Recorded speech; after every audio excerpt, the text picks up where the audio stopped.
Bom, pessoal, então, telinha inicial com os assuntos que serão discutidos aqui no vídeo de hoje, os temas do dia.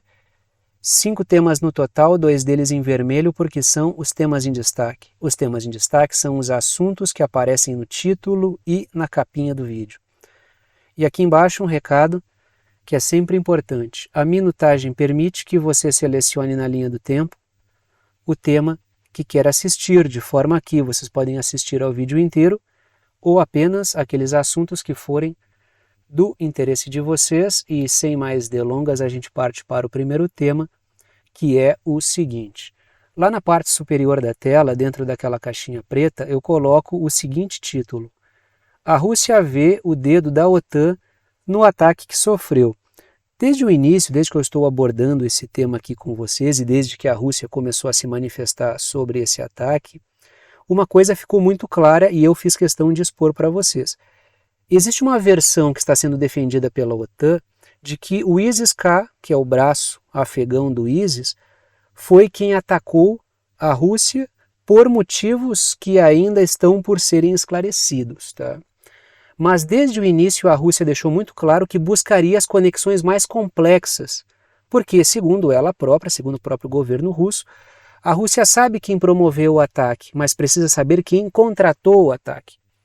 E desde o início temos discutido aqui que é plausível pensar, inclusive muito mais do que o ISIS-K atacando a Rússia por algum motivo que ainda ninguém sabe qual é, de que por trás disso aí tudo pode estar a OTAN, os interesses britânicos e estadunidenses, ou a inteligência ucraniana, o que basicamente seria a mesma coisa, já que a inteligência atual da Ucrânia foi construída pela inteligência dos Estados Unidos. Isso já foi inclusive matéria da mídia corporativa dos Estados Unidos. Não estou trazendo nenhum segredo de Estado, nem estou trazendo matérias da mídia russa, antes que falem, é gente do Kremlin, né? Isso aí é uma mentira, uma desinformação russa. Não, isso já esteve presente na mídia dos Estados Unidos, falando a respeito da construção por parte da CIA do que hoje é a inteligência ucraniana.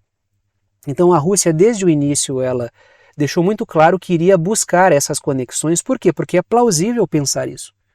Existe uma guerra entre Rússia e Ucrânia, e de maneira semidireta entre a Rússia e a OTAN. Então é plausível pensar que por trás desse ataque está alguma força da OTAN ou a inteligência ucraniana, que daria no mesmo. Não é nenhum absurdo pensar isso, já que existe uma guerra entre ambos. E também porque não é a primeira vez, se fosse esse o caso, nesse momento que está sendo investigado, que a inteligência ucraniana banca operações terroristas dentro da Rússia. Teve o caso da Daria Dugina, filha do Alexander Dugin, que foi assassinada. Houve uma bomba plantada no carro e ela acabou morrendo. Ela foi assassinada por um atentado terrorista. Outros episódios, teve o caminhão-bomba que explodiu numa ponte, então, né, na ponte da Crimeia. Não é absurdo pensar isso. Não seria um raio em céu azul. Por isso que a Rússia está trabalhando em cima dessa hipótese. Porque quando a OTAN fala em defesa, estratégia da defesa ativa, o que ela está colocando? Ela está colocando, primeiro, a Ucrânia deve defender-se de qualquer avanço russo em seu território e, dentro do possível, atacar zonas civis dentro da Rússia. De forma que não é nenhum absurdo. Por isso que a Rússia está colocando como norte a questão de encontrar conexões com a OTAN, porque isso tem sido estratégia da OTAN. Não é porque a Rússia quer porque quer encontrar, entendeu? É porque é plausível pensar isso. Inclusive é o mais lógico pensar isso. Trago aí a seguinte matéria. O Putin implica a Ucrânia no ataque a Moscou, apesar da reivindicação de responsabilidade do Estado Islâmico, né? Foi o ISIS-K, que é um braço afegão do ISIS. Tanto os Estados Unidos quanto a França disseram que o grupo terrorista era o único responsável, e é justamente essa insistência e essa quase certeza por parte dos Estados Unidos e da França e da própria Ucrânia, que também diz que não tem nada a ver com o assunto, que está levando a Rússia a suspeitar muito. Por quê? Porque as investigações ainda estão acontecendo. Como é que os Estados Unidos já cravam que foi apenas o ISIS e não existe mais o que mas nada além disso. Então, essa insistência dos Estados Unidos e da França e da Ucrânia e do discurso geral da OTAN sobre ser realmente o Easy Sky e vão parar de falar disso, é que leva a suspeitas. Coloquei aí no mapa para vocês, pintei a Ucrânia de amarelo, mas a Ucrânia, todo mundo sabe, já não tem mais esses contornos aí, o aplicativo que eu uso ainda não atualizou, mas deverá atualizar no futuro. Não sou o dono do aplicativo, tá? Senão já estaria atualizado. Pintei a Rússia de laranja, a Turquia de laranja, a Rússia de verde, e pintei também o Tadiquistão de rosa, porque vamos falar de todos esses países aí nessa discussão. Letrinhas vermelhas. A Rússia acha suspeita a insistência da OTAN em acusar apenas o ISIS durante as investigações, porque, ora, se as investigações estão correndo e a Rússia está buscando conexões, segundo o governo russo, sabemos quem atacou, mas queremos saber quem contratou esse ataque. Porque, lógico, haveria um pagamento de um equivalente a $5.000. E isso precisa ser melhor investigado. Letrinhas azuis. Existe uma insistência, com poucos indícios, em inocentar a Ucrânia como mandante. Por quê? Se a Rússia está investigando, já prendeu lá os executores do atentado, do ataque terrorista que matou aí mais de 100 pessoas. Se os caras estão falando a respeito do assunto, se a Rússia está investigando conexões, como é que, com tão poucos indícios publicados até o momento, Estados Unidos, França e a OTAN no geral já batem martelo para dizer que não foi a Ucrânia? Sendo que o mais plausível é que esteja a inteligência ucraniana por trás disso aí. Só que a OTAN tenta fazer um jogo aí retórico para tirar qualquer responsabilidade ucraniana. Então tudo que a Ucrânia negar, a OTAN vai negar também. Até porque a Ucrânia é uma peça da OTAN e ela vai defendê-la tanto quanto possível. Letrinhas azuis. Porque uma coisa assim, quantas coisas a Ucrânia negou que fazia e depois o tempo passou e a própria mídia corporativa ligada à OTAN admitiu que a Ucrânia fazia aquelas atrocidades ali. Continuamos, letrinhas azuis. Primeiro ponto lá em cima. A Rússia investiga como se daria a fuga dos terroristas pela Ucrânia. Como é que se daria essa fuga? Como é que isso aí aconteceria? Até porque a Ucrânia já promoveu outros ataques terroristas na Rússia. Ou seja, os caras estavam fugindo pela Ucrânia. Quem é que iria facilitar a entrada desses caras na Ucrânia? Por quê? Qual seria o destino deles depois dessa entrada na Ucrânia? É justamente essas conexões que a Rússia está buscando. Porque sabe quem foi, mas quer saber quem contratou, porque é aí que interessa mesmo. Letras vermelhas, segundo ponto. Além disso, a estratégia da defesa ativa, que já foi expressada pela OTAN, inclusive em artigos que eu já discuti com vocês aqui. Inclusive também essa expressão foi utilizada por militares ucranianos. Então, a estratégia da defesa ativa da OTAN prevê ataques ucranianos às zonas civis russas. Claro que no texto da OTAN não está expresso ali ataques às zonas civis russas, mas a Ucrânia já disse que quando ataca as zonas civis russas deliberadamente é porque ela está buscando levar para os russos o ambiente de terror da guerra. E quando algo é planejado para atacar civis e gerar um ambiente de terror para os civis, o nome disso é terrorismo. Não seria nenhuma novidade, então. Só que o fato de haver conexão entre a inteligência ucraniana, que é construção da inteligência dos Estados Unidos, e o ISIS, traz à memória lembranças sobre o modus operandi dos Estados Unidos, que é a utilização de grupos terroristas para fazer o trabalho sujo. Não há novidades sobre isso. Muito menos o fato desses caras terem passado pela Turquia, o que também não é nenhuma novidade, a Turquia atuar como instrumentalizadora de grupos terroristas para interesses da OTAN. Quando a gente vê a forma como se engendrou a atuação terrorista na Síria para tentar derrubar o governo do Bashar al-Assad, a gente encontra um processual parecido. A atuação da Turquia como instrumentalizadora, Forças da OTAN atuando para estimular esses grupos e depois aparecendo com uma certa justificativa para combater os mesmos grupos que supostamente são inimigos. Eu crio o problema e apareço com a solução, foi o que foi feito. Tanto é que os Estados Unidos estão no Iraque até hoje, eu vou trazer mais uma notícia sobre isso hoje, alegando que combatem o terrorismo lá dentro. Continuamos aí. Trago a seguinte matéria. Terroristas do ataque em Moscou seriam considerados heróis na Ucrânia, diz o chefe do Serviço Federal de Segurança da Rússia, ou seja, os caras cruzariam a fronteira, fugiriam da Rússia, chegariam à Ucrânia e seriam celebrados como heróis na Ucrânia após um atentado terrorista. A guerra é uma coisa, tá? Militares contra militares, ataque às zonas militares, a pontos militares, militares sendo mortos, claro, ninguém vai celebrar a morte de militar, mas isso é do jogo da guerra. Agora, ataques propositais contra civis é uma outra coisa.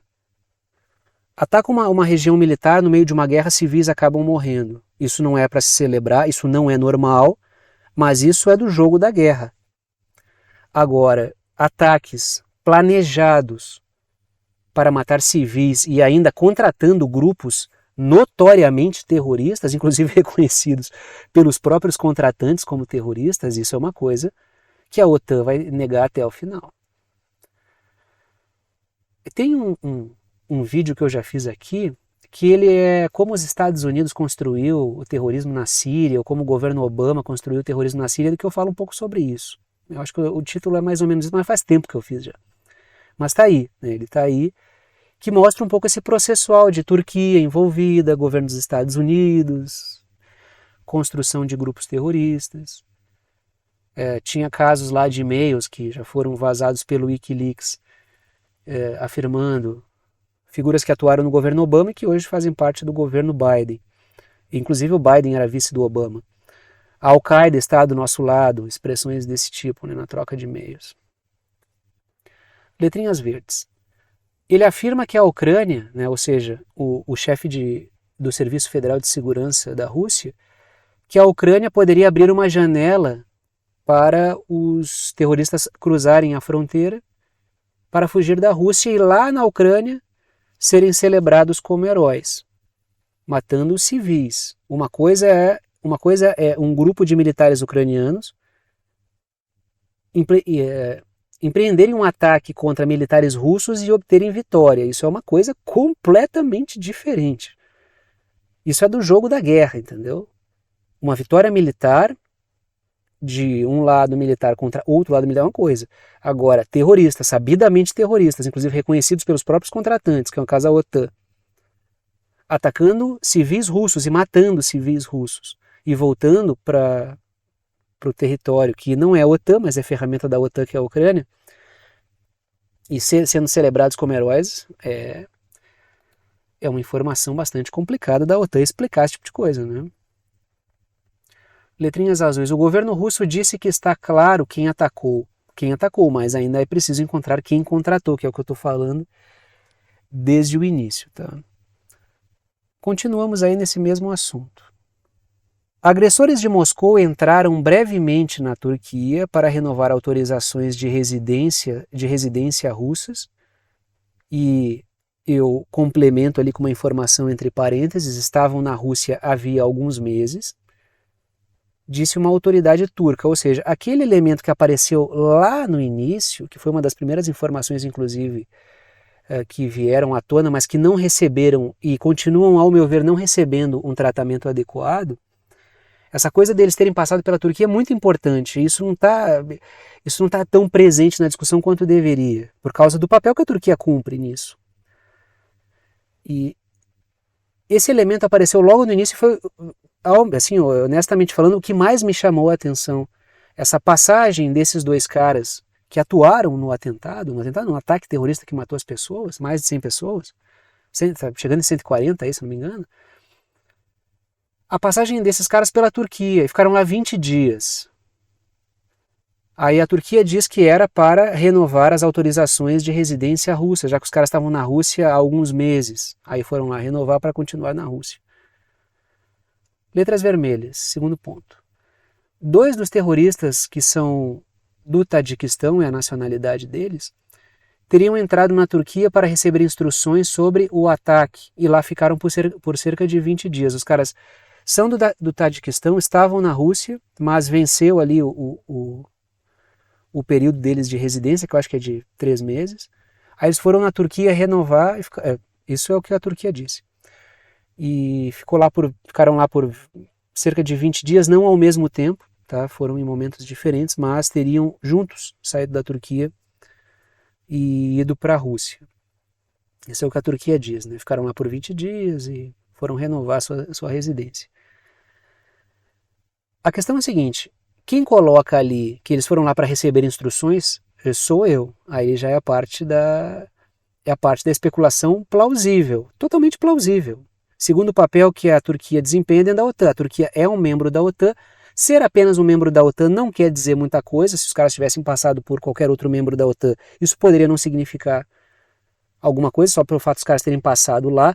Mas a Turquia em especial e o papel que a Turquia cumpre como instrumentalizadora de grupos terroristas que atacam, e que promovem ataques que favorecem a OTAN, aí é uma outra questão.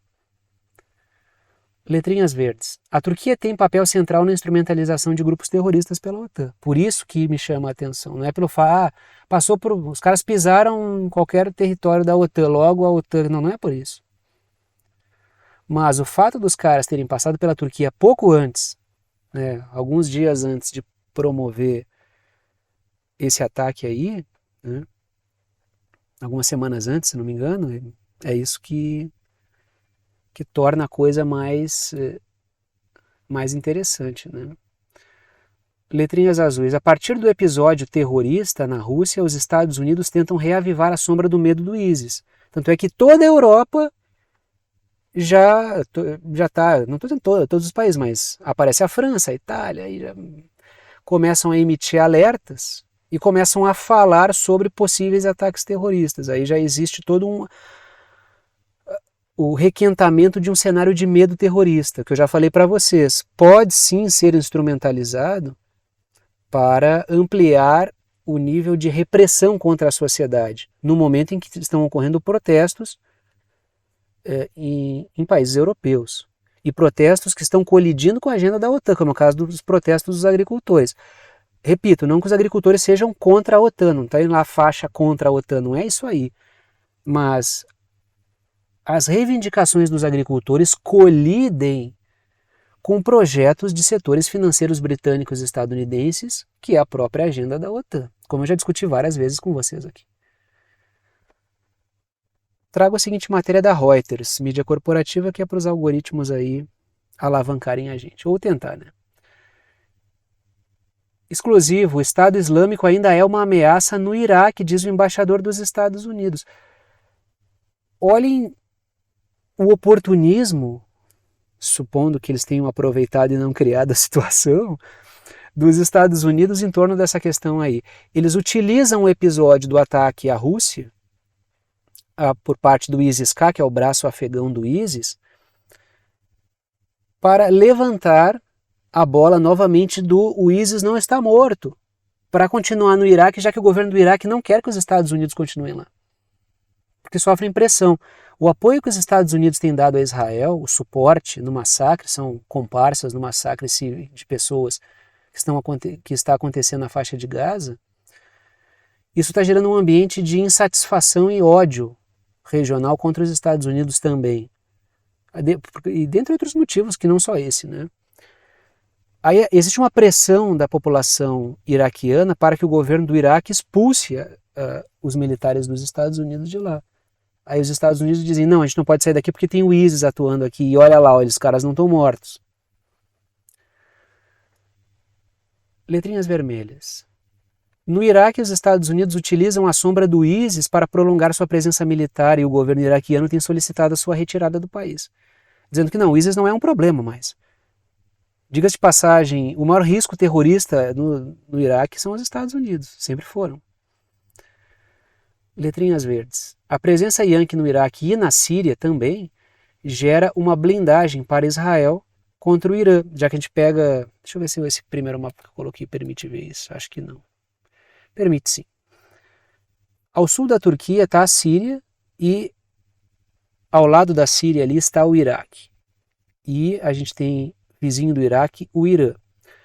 Se vocês olharem em direção ao mar Mediterrâneo, vai ter Israel. E entre Israel e o Irã, existe Iraque e Síria. A presença dos Estados Unidos militar nesses países aí também é importante por causa de uma blindagem de Israel para que não seja atacado pelo seu principal adversário, que é o Irã. E claro, e de todos os outros grupos da região que não nutrem nenhuma estima por Israel. Daí Israel cria aquele discurso de ninguém gosta de Israel, todo mundo quer expulsar, quer destruir Israel. Israel, aquela coisa do Davi contra o Golias, mas Israel faz uma bagunça danada ali, desde que surgiu como Estado, e é visto, inclusive foi abordado pelo alto funcionário da ONU que se demitiu, como um projeto expansionista, colonialista, europeu, que assola populações nativas da região. É por isso que o Israel não é bem-vindo ali. Funciona como um fronte avançado da OTAN. Embora não seja um membro da OTAN, e sim um aliado extra-OTAN. Continuamos na questão terrorista, tá? Porque a Europa está em alerta antiterrorista. Falei sobre a França ontem e hoje continuamos. A Europa está em alerta contra atentados terroristas. Trago aí, pintei a Alemanha, vamos falar dela, a Itália e a França. Começo pelas letrinhas vermelhas. A Itália acompanhou a França, elevando também o seu nível de alerta antiterrorista, porque o Macron também fez isso. Aí eu trouxe algumas especulações. Uma delas era o Macron poder estar com medo por saber como a OTAN instrumentaliza terroristas e ser alvo de um ataque porque tem atritado com os Estados Unidos. Sim, a França é a OTAN, os Estados Unidos também são, mas esse é um caso de... Tem aqueles acordos de união estável, é um acordo de união instável, no caso, a França com os Estados Unidos aí dentro da OTAN. Por quê? Porque os dois países disputam por mercados da indústria bélica. E aí pode rolar uma puxada de tapete na França, como já aconteceu, promovendo terrorismo lá dentro. Isso é uma hipótese muito plausível, inclusive o Macron pode ter disparado por isso. Agora, o Macron também pode estar mobilizando isso para conseguir uma ferramenta de maior repressão contra a própria sociedade francesa, no momento de dificuldade e crise. Então, a Itália acompanhou a França, elevando também o seu nível de alerta antiterrorista. Letras azuis. Segundo ponto, a Alemanha disse que podem ocorrer atentados nos próximos meses e ainda frisou em partidas de futebol do Campeonato Europeu.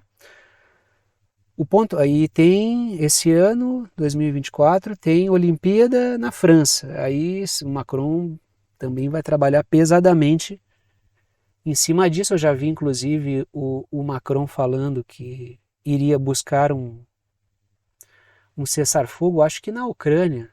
Não sei se não foi na faixa de Gaza, tenho quase certeza que foi no conflito Ucrânia e Rússia, OTAN e Rússia indiretamente, ou de maneira semidireta, durante as Olimpíadas. Ia tentar usar as Olimpíadas, e até seriam, né, não seria nenhuma novidade, já que as Olimpíadas tiveram muito esse papel desde o início, para conseguir parar a guerra, pelo menos no período olímpico, que seria um uso histórico, né? Mas a França também usando as Olimpíadas como elemento de projeção geopolítica. Mas como tem Olimpíada, também tem o risco de ataques terroristas, segundo a França. A Alemanha já aponta para o risco de ataques em partidas de futebol e a Itália também elevou o nível de alerta antiterrorista. A Alemanha não elevou o nível, tá? A Alemanha manteve o mesmo nível de alerta antiterrorista, mas frisou que isso pode acontecer nos próximos meses em partidas de futebol. Então existe um certo cenário. A probabilidade de usarem isso para aumentar a repressão contra a sociedade no momento de crise não é pequena, tá? Não é pequena a probabilidade, não. Até porque o discurso antiterrorista ele se presta muito a ampliar a repressão. É sempre preciso olhar com muito cuidado. Os Estados Unidos fizeram uma verdadeira devastação nas liberdades civis ao longo daquele contexto lá dos ataques às Torres Gêmeas, né? Nem vou entrar no aspecto ali dos ataques em si, mas a partir daquilo ali, eles criaram uma sequência de sequestro de liberdades civis que foi muito grande. com o discurso de combater o terrorismo. Aumentaram o nível de controle sobre a sociedade no momento de crise dos Estados Unidos, que é uma crise política, inclusive, né? Muito forte. Letrinhas azuis. O medo da Rússia não gerou a comoção suficiente para justificar um maior controle social na Europa.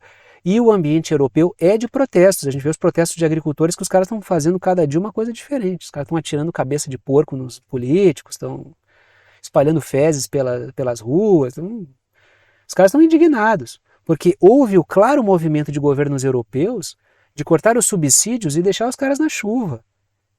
Inclusive ameaçaram ali, houve a intenção de puxar o Mercosul e a Ucrânia para parcerias mais estreitas agrícolas com a Europa para ver se esses caras são dispensáveis, a gente compra de outro lugar. Ou seja, trazer agora uma repressão antiterrorista pode se prestar a rotular todo mundo como terrorista. Em um ambiente de Europa em crise.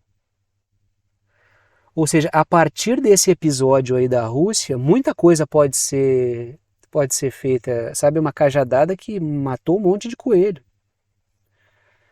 Letrinhas vermelhas. A OTAN tem sugerido à Europa adotar uma economia de guerra, que seria uma submissão total da Europa ao projeto britânico-estadunidense. E essa repressão viria bem a calhar. Para os governos, claro, não para a sociedade, não viria nada bem a calhar. Por quê? Porque a agenda da OTAN é uma agenda destrutiva para a Europa continental. Então, para a União Europeia não é negócio isso aí. Mas a sociedade vai ter que engolir, por quê? Porque tem crise de segurança, o governo está pensando nas pessoas e os terroristas estão por aí. Então, continuamos. Só para fechar, tá? Eu não podia deixar esse deslize do Josep Borrell, aí, que é o Relações Exteriores da União Europeia, passar assim. Então eu vou encaixar aqui mesmo. A União Europeia admite que está a trabalhar pela hegemonia dos Estados Unidos, diz o governo da Rússia, porque pegaram o escorregão do Borrell aí. Letrinhas verdes, o Borrell disse que a guerra na Ucrânia é sobre os interesses dos Estados Unidos e da Europa, então, principalmente dos Estados Unidos, ou seja, ele admitiu que a Ucrânia é uma ferramenta e que a Europa está atrelando os seus vagõezinhos à locomotiva de brinquedo dos Estados Unidos aí. Esses escorregões são importantes, os caras cometem os seus sincericídios aí. E a sociedade europeia não está engolindo isso aí como o projeto geral esperava. Aí o que? Tem que mobilizar o medo da Rússia, o risco nuclear, a Rússia vai invadir, vai dominar todo mundo. O que antes era o risco soviético, agora, né, tira o soviético, fica apenas o risco russo, que vai dominar toda a Europa, que vai acabar com a liberdade, com a civilização, né? É todo esse discurso da OTAN que a gente conhece, e que inclusive sempre embasou o discurso da OTAN, que é o risco russo. Só que a questão é, isso aí não está colando. A gente precisa ser mais incisivo, aí tem que apelar para outras coisas, terrorismo. Né? Até os agricultores que estão protestando estão sendo associados como agentes do Kremlin. Né?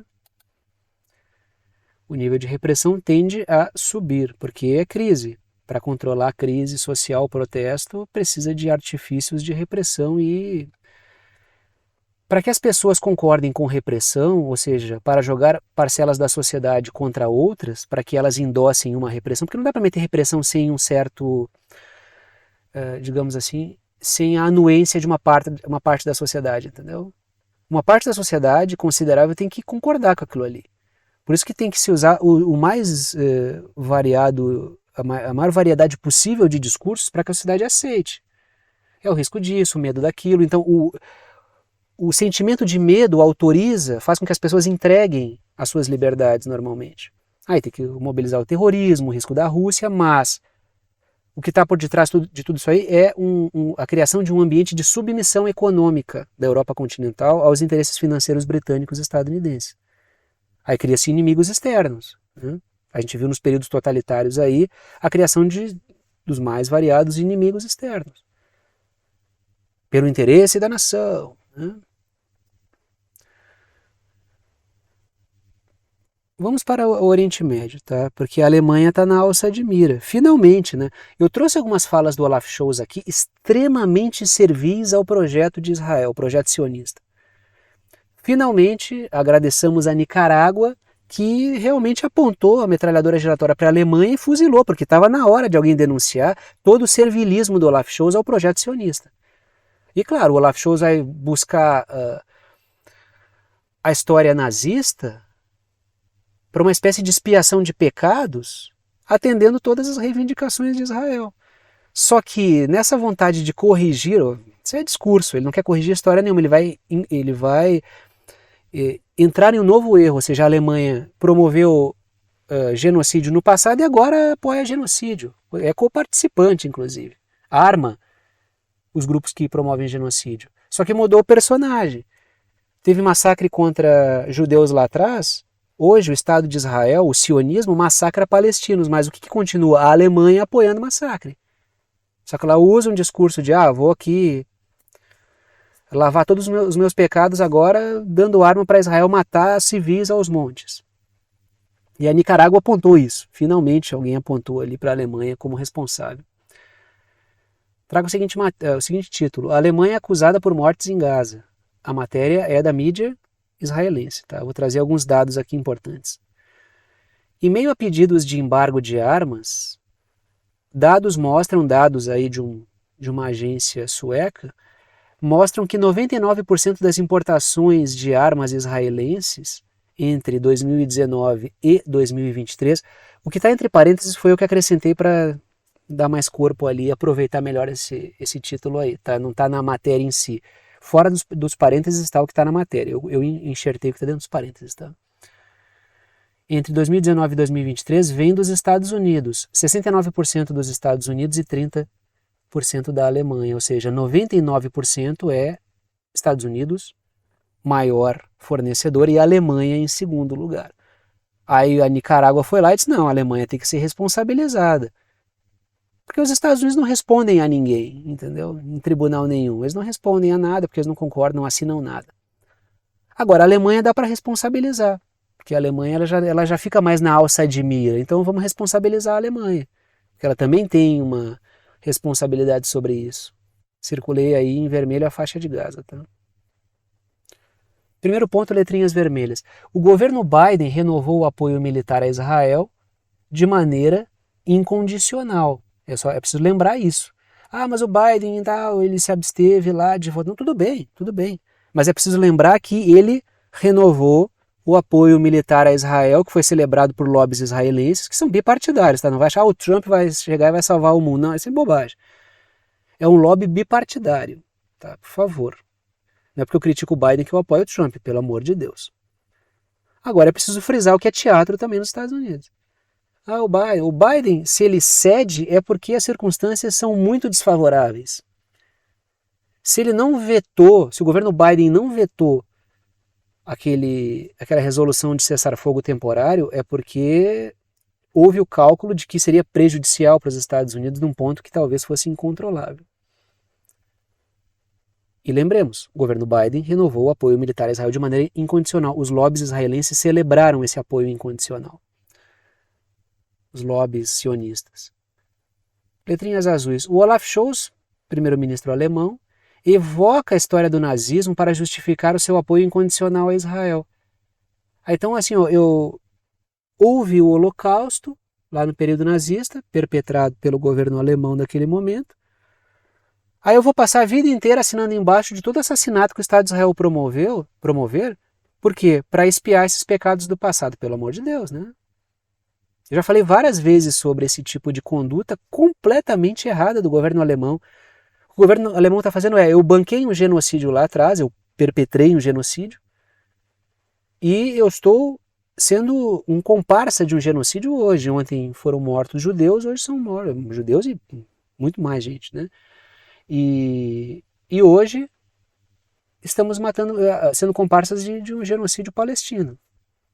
Um erro não está anulando o outro, são dois erros. Porque a história ela vai mudando, entendeu? E eu percebo que os debates de rede, lógico que eu admito, assim, eu não fico lendo debate de comentário de rede, porque para mim é uma coisa que até me irrita, assim.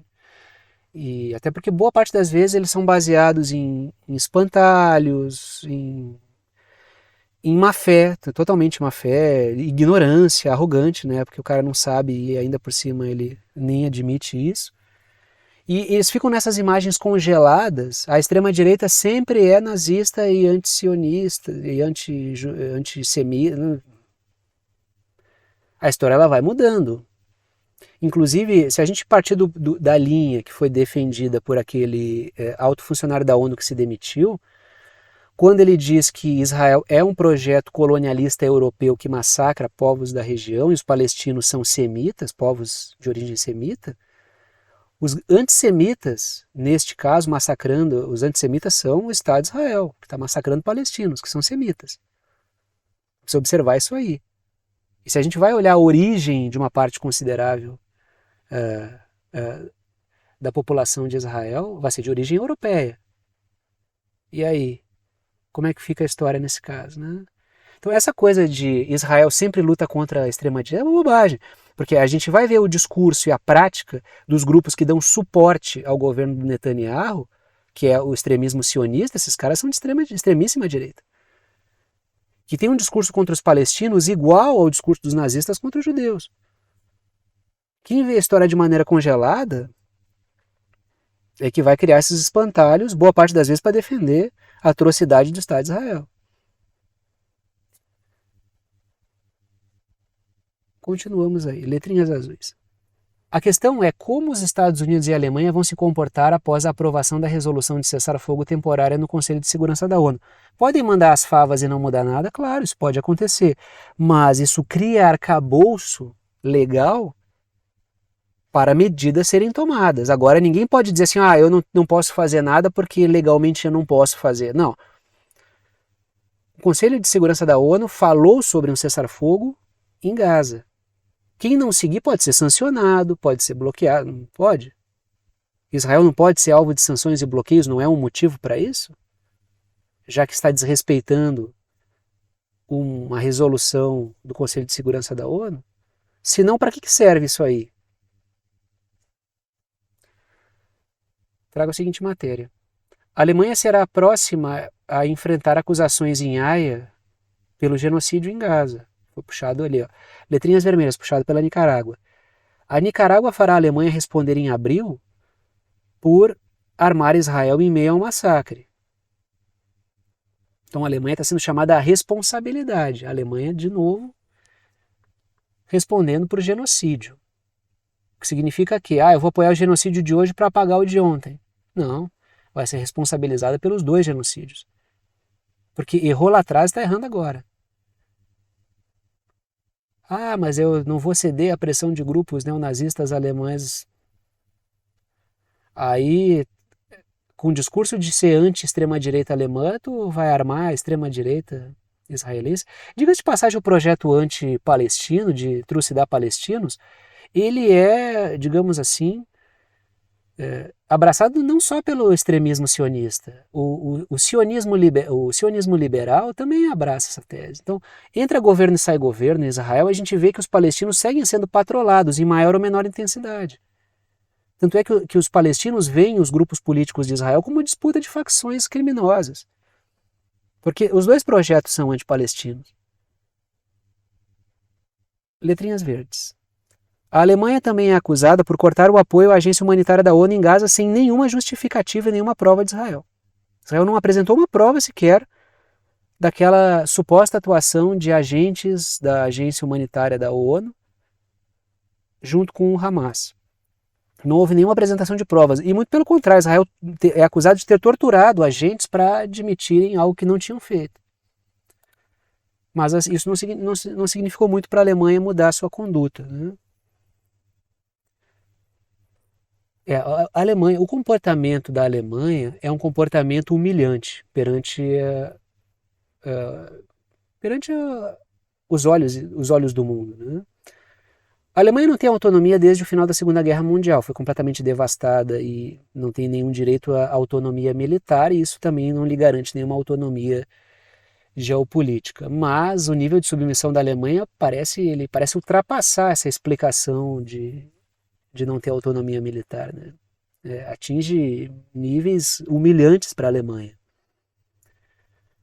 Letrinhas azuis. A Nicarágua exige a suspensão do envio de armas da Alemanha e a garantia de que as armas enviadas que já foram enviadas não sejam usadas para atacar civis palestinos. É uma ótima medida, ótimo posicionamento da Nicarágua. Letras vermelhas. A Nicarágua quer o pronto restabelecimento também do apoio alemão à agência da ONU, porque não tem prova contra. E ainda que houvesse prova, 12 pessoas não inviabilizam o trabalho de mais de 10 mil que atuam, né, nessa agência humanitária da ONU em Gaza. Então, se fossem 12 pessoas, que nem essas provas foram levantadas, consistentes, afasta as 12 e o trabalho segue. Porque 12 pessoas vão contaminar todo o trabalho de mais de 10 mil pessoas? Se fosse verdade, porque nem isso comprovaram. Diga-se de passagem, Israel vai contando mentiras e eu vejo vários comentários de imbecis que continuam reproduzindo essas coisas. Ah, é bebê que foi assado no forno, é bebê pendurado no varal, é bebê decapitado, tudo já foi derrubado, isso é mentira. Os próprios militares de Israel já admitiram isso. Só que o grupo do Zap não vai aparecer isso aí, entendeu? Ou o cara extravasa essas bolhas de informação ou de deformação que o cara acessa, ou senão ele vai ficar nessa bolha aí, sendo alimentada pela mesma titica de informação que se repete, se repete, se repete, se repete. E eu trouxe aqui para desmentir essas coisas a própria mídia de Israel. Então, é aí que é problemático, entendeu? Porque o cara, ele pega uma informação, ele não é nem capaz de conferir as diferentes mídias de Israel, nem para isso. Então o cara é só um robô, por isso que eles são chamados de robôs e ficam brabos. Só que eu discordo, porque para mim robô segue lógica. Esses caras não seguem lógica, esses caras são figuras irracionais e bestializadas que cumprem uma certa agenda, tiveram a cabeça hackeada e ficam aí como soldadinhos de chumbo dos Estados Unidos, do Reino Unido, de Israel, repetindo um monte de atrocidade na rede.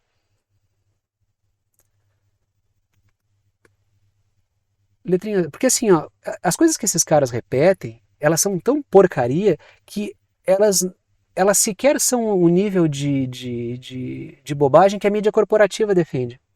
Porque a mídia corporativa ela faz um discurso cretino. Mas o que esses caras defendem é algo mais cretino ainda. É algo mais rasteiro e algo mais absurdo e fantástico, fantasioso e fora da realidade. Então eu sei quando o cara se modula pela mídia corporativa, ele tem um certo nível de me xingar aqui. Ele normalmente ataca também, mas ele articula alguma coisa. Agora, esses setores do subterrâneo, dos infernos, de grupo de zap, sei lá se é grupo do futebol, grupo da família, sei lá onde é que essa gente pega essas coisas, isso aí é pior ainda, isso aí é... Então tem assim, ó, tem o cara que se informa pela mídia corporativa e debaixo de 1 tonelada de bosta vem esses caras que se informam só pelos grupos do Zap. E normalmente esses caras do grupo do Zap se sentem muito superiores ao cara que se informa pela mídia corporativa, mas eles estão bem abaixo. E olha que eu não elogio o cara que se informa pela mídia corporativa. Porque essa galera do grupo do Zap são lunáticos, completos lunáticos. Que se acham assim, os despertos, eles gostam tanto de criticar os wokes, né? Mas eles se acham os despertos, mas são um bando de debilóides completos. Um bando de maluco desvairado e perigoso. Tá? Só pra... Os comentários que eu leio aqui tem vezes que me dá até azia, cara. É uma coisa assim... indigesta, assim, né? Letrinhas verdes. A Nicarágua enviou avisos legais para vários países sobre apoiar Israel com armas. E tanto é que o Canadá se assustou e voltou atrás. Então a Nicarágua fez um importante trabalho aí, tá? E até, como se diz aqui, encagaçou o Canadá, né? Perdoa a expressão aí. Continuamos, tá? Os Estados Unidos tiram o corpo fora sobre o massacre em Gaza. Trago a seguinte matéria da mídia israelense. O Benny Gantz, que é do gabinete de guerra, e o Yair Lapid, que é da oposição em Israel, dizem que a resolução do Conselho de Segurança significará muito pouco na prática, mas criticam o Netanyahu por cancelar a viagem de assessores seniores a Washington devido ao fracasso dos Estados Unidos em vetar a resolução no Conselho de Segurança da ONU. Então, assim, o que está acontecendo é que o Netanyahu criou um grande cavalo de batalha aí, a partir desse episódio dos Estados Unidos não terem vetado, eles se abstiveram e passou o cessar-fogo temporário lá. A partir disso, o Netanyahu fez um grande carnaval em cima disso. E aí setores políticos de Israel estão criticando Netanyahu, mas também criticam os Estados Unidos. Por quê? Porque as operações em Gaza são populares dentro de Israel. Não acha assim, o Netanyahu está fazendo isso a despeito da população, não. Uma parte da população está apoiando essas atrocidades aí que Israel está cometendo. Não sei se tem acesso a tudo que está acontecendo, mas que está apoiando, está apoiando. Aí esses caras criticam o Netanyahu, mas também não querem se indispor com a sociedade que parte dela apoia, a maior parte apoia. Aí ficam com o pé em cada canoa, até porque querem ser intermediários dos Estados Unidos numa possível puxada de tapete em relação ao Netanyahu. Só que os Estados Unidos tiraram o corpo fora porque isso é muito ruim para o Biden na eleição. Setores democratas estão trucidando o Biden por ele alimentar Israel durante o massacre. Letrinhas vermelhas. O ministro da Defesa de Israel, que é o Galante, ele disse que Israel não tem o direito moral de recuar em Gaza, ou seja, ainda estão numa cruzada. Uma cruzada para derrotar o Hamas. É o discurso de autoridade moral de Israel. Letrinhas azuis. A delegação que iria aos Estados Unidos, ela iria aos Estados Unidos para acertar a operação militar em Rafah. E aí seria costurada uma maneira de reduzir os danos de imagem de Israel por disparar uma operação contra uma população que foi emparedada. Ela foi sendo empurrada de outras regiões de norte a sul de Israel e os caras foram encostados contra a parede e agora vai ter operação militar. E estavam costurando isso com os Estados Unidos. Tanto é que se propôs até ilhas humanitárias, guetos, para socar as pessoas para poder fazer as operações lá. Mas tudo isso aí foi cancelado porque o Netanyahu não gostou da postura dos Estados Unidos por não vetar no Conselho de Segurança. Letrinhas azuis. O não veto dos Estados Unidos à resolução significa que Biden quer reduzir o dano eleitoral do massacre em Gaza, já que setores democratas estão criticando. Ou seja, o Biden disse, não, eu não vou ficar segurando a onda do Netanyahu aí para eu me ferrar aqui. Então, ele vai arcar com o ônus dessa droga aí também. E aí atirou a peteca pro Netanyahu, que tá tentando jogar com a peteca que foi jogada para ele, entendeu? Aí ele está criando o carnavalzinho dele lá, que é o que essa matéria aqui aponta. Ó. O Netanyahu provoca uma crise com a Casa Branca para alimentar a sua política interna, dizem autoridades dos Estados Unidos, que estão dizendo que ele criou uma crise fictícia, que não era necessário fazer tanto barulho assim. Só que, claro, os Estados Unidos vinham vetando sempre e vinham dando suporte a todas as atrocidades, só que teve um dado momento que o governo disse, a gente vai se ferrar se continuar. Porque a coisa é tão instável que eu vi até o Trump. O Trump é um cara super apoiador do sionismo, tá? Ele é ultra sionista. A maior parte dos republicanos apoia os ataques a Israel, os ataques à faixa de Gaza.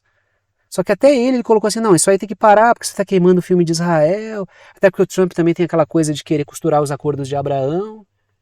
Ou seja, até o Trump, que é um ultra sionista, sem vergonha, ele está vendo que o caldo pode entornar, entendeu?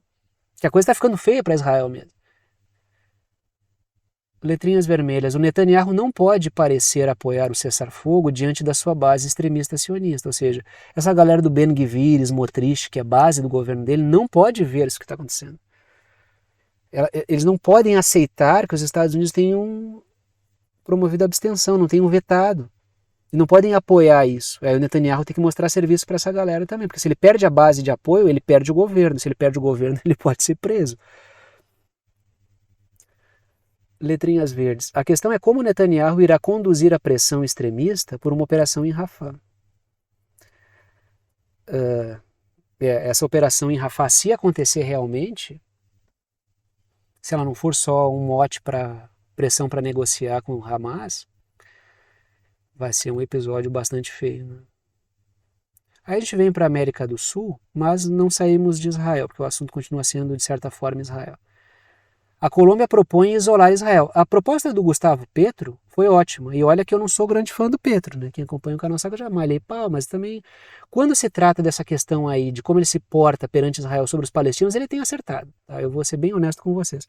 Ele pode ter vários erros ali que eu já pontuei aqui, falas bem infelizes e posicionamentos bem tristes, mas nessa questão aí, no que tange a questão de Israel e dos palestinos, o cara está acertando sempre. Ele tem acertado seu posicionamento. E ele até, assim, eu achei que o nível dele de hostilidade correta em relação a Israel foi muito acima do esperado. Até por isso foi uma coisa bem interessante, porque ele gerou desde o início uma grande crítica ao Estado de Israel muito contundente, né? O que eu acho correto, porque não dá para apoiar o que Israel está fazendo. Colômbia propõe isolar Israel. Traga a seguinte matéria. A Colômbia romperá relações com Israel se não cumprir o cessar-fogo em Gaza. Porque agora tem arcabouço legal aí. Pô, tem uma resolução lá, então a ONU não significa nada. Sei que vocês vão dizer, não, não significa nada. Mas tudo bem, vamos manter as aparências pelo menos nessa droga. A matéria continua. A declaração de Petro ocorre um dia depois dele ter convidado a comunidade internacional a fazer o mesmo, pouco depois do Conselho de Segurança das Nações Unidas aprovar lá o cessar-fogo. Cortou uma parte ali do texto, mas aprovar o cessar-fogo temporário. Porque é o correto a fazer. Porque se os caras fizeram uma resolução lá, que passou no Conselho de Segurança, não teve veto, toda a galera que tem bomba nuclear diz, tá, tudo bem, passa. Tem que cumprir, não? Não tem que cumprir? Passou por todo mundo lá. Estou colocando aí, logicamente, para todo mundo que fala, né? Principalmente Israel e Estados Unidos, né? Que é uma ordem baseada em regras. Porque estão sempre vomitando, porque o mundo, porque os direitos humanos, porque pipipipopopó, porque né, a Rússia não respeita, porque a China não respeita, porque a Coreia do Norte não respeita, porque a Venezuela não respeita, porque a Nicarágua não respeita, porque não sei o que não respeita. Aí os caras vão lá, a ONU tá, todo mundo, direitos humanos, grupos humanitários, que dane-se, como assim? E a ordem baseada em regras? E a ordem internacional baseada em regras, como é que fica? Letrinhas vermelhas. O Hamas já se disse aberto a acatar a resolução do Conselho de Segurança da ONU. O Hamas é um grupo político palestino com braço armado. Os palestinos não têm nenhum Estado reconhecido como seu, mas o Hamas, que é um grupo político palestino, ele acata as decisões acatou a decisão da ONU. Letrinhas azuis. Se Israel desrespeitar e não sofrer sanções concretas, a ONU será totalmente desmoralizada. Então, para que tem isso aí? Então, assim, agora passou, vão ter que fazer alguma coisa. Tá aí o Petro. Letrinhas azuis. A Rússia, a China e a Argélia queriam que o texto falasse sobre um cessar-fogo permanente, mas os Estados Unidos bloquearam a mudança e mantiveram só no mês do Ramadã. Então, assim, o movimento da Rússia, da China e da Argélia foi importante. Mas os Estados Unidos vetariam se aquilo ali mudasse, entendeu? Então acabou passando o temporário. Só que só o temporário já está dando uma dor de cabeça. Imaginem vocês o permanente, então. Letrinhas vermelhas. O Petro tem criticado a morte de civis palestinos desde o início da matança promovida por Israel. Não é de agora, isso aí vem desde o começo. Eu estou sempre frisando isso aqui. E letrinhas verdes. No sul global, Israel tem sido fortemente criticado, visto como um projeto colonialista europeu, promovendo um verdadeiro, digamos assim, os verdadeiros atos antissemitas, já que palestinos são povos semitas, de origem semita. Então, assim, o grande movimento de antissemitismo hoje está sendo promovido pelo Estado de Israel. Daí eu criticar essa matança é ser antissemita, isso aí só numa grande inversão da realidade promovida pelos Estados Unidos e pelos lobbies sionistas. Isso aí só na cabeça de gente muito amalucada. Que quando fala de semitismo nem sabe o que significa ser um povo de origem semita. Agora, quem é que está sendo o grande antissemita nesse caso? Não é para se combater o antissemitismo? Tem grupos judaicos que estão criticando Israel e estão sendo acusados de antissemitismo. É preciso diferenciar um projeto sionista assassino de judeus. São coisas completamente diferentes. Quem ataca judeus por serem judeus, por sua origem, isso é antissemitismo. Quem critica o Estado de Israel num projeto assassino, o que todo mundo está fazendo, salvo o núcleo do que tem de mais podre no mundo,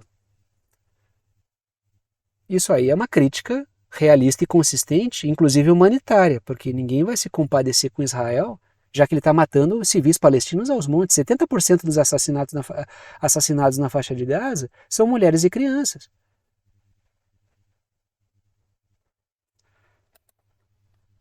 E aí chegamos ao momento final do vídeo. Momento de passar o chapéu, pedir o apoio financeiro para aqueles que gostam, querem e podem apoiar o canal, para aqueles que veem que o canal é importante para a formação da sua compreensão sobre temas internacionais e geopolíticos. Sempre comento com vocês que apenas os anúncios propagandas que aparecem durante o vídeo não garantem a existência do canal. Se eu fosse depender apenas da receita, das propagandas que aparecem durante o vídeo, ficaria difícil manter esse trabalho com o nível de dedicação que ele exige. O que garante efetivamente a existência do canal são os apoios dados por alguns de vocês, apoio pelo qual eu sou imensamente grato pela confiança no trabalho.